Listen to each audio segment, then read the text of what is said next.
एक त्या रायगडावर एक त्या रायगडावर एक त्या रायगडावर एक त्या चौदार तळ्यावर एक त्या चौदार तळ्यावर एक त्या चौदार तळ्यावर निजला तो चैत्यभूमीवर निजला तो चैत्यभूमीवर अफाट जनसागर घेऊन दर्शन देई मानवंदना महानिर्वाण दिनी त्यांना देई मानवंदना महानिर्वाण दिनी त्यांना.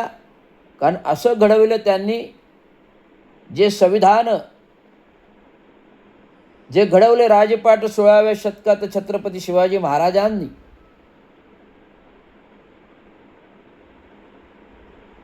छत्रपती शिवाजी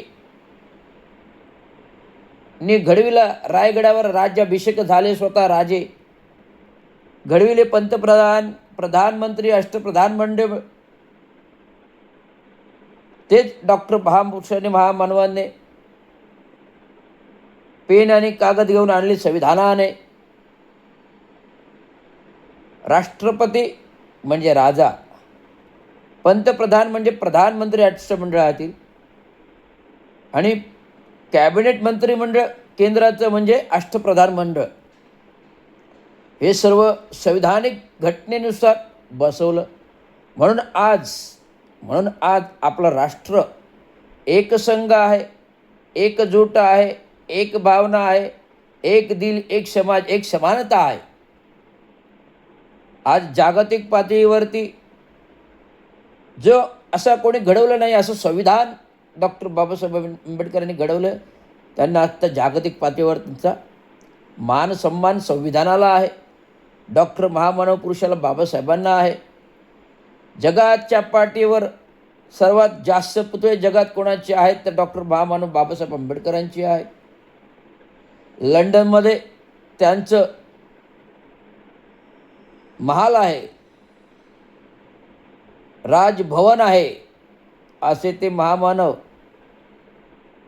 विद्याने विद्वनाने विद्याने विनवे शोभते, विद्याने होती विद्या वाढतीने, आणि विद्याने विद्या घडते, त्यातून घडते संविधान. असे ते महान संविधानाचे विभूते घडविते महामानव डॉक्टर बाबासाहेब आंबेडकर. आंतरराष्ट्रीय स्तरावर बहुमान मिळवणारे, बहुमान देणारे आंतरराष्ट्रीय देशामध्ये लोक आहेत. आणि आपल्या देशात केंद्रामध्ये हे चोराचं सरकार, केंद्रीय अशा या पुरुषाचं 588च्या खासदारांसमोर अपमान होतो, जळजळीत अपमान होतं. माझ्यासारखा तिथे खासदार मंत्री असता तर 2 कानफडत वाजून मंत्रिमंडळाला लात मारली असते आणि बाहेर आला असता.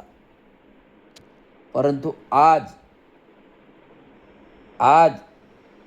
14 तळ्यावर भाषण टोकताना डॉक्टर बाबासाहेब आंबेडकरांच्या पुण्याईवर कविता करायच्या आणि संसदेत अपमान करणाऱ्याची पाठीराखण करायची. हा कुठला नैतिक व्यभिचार आहे?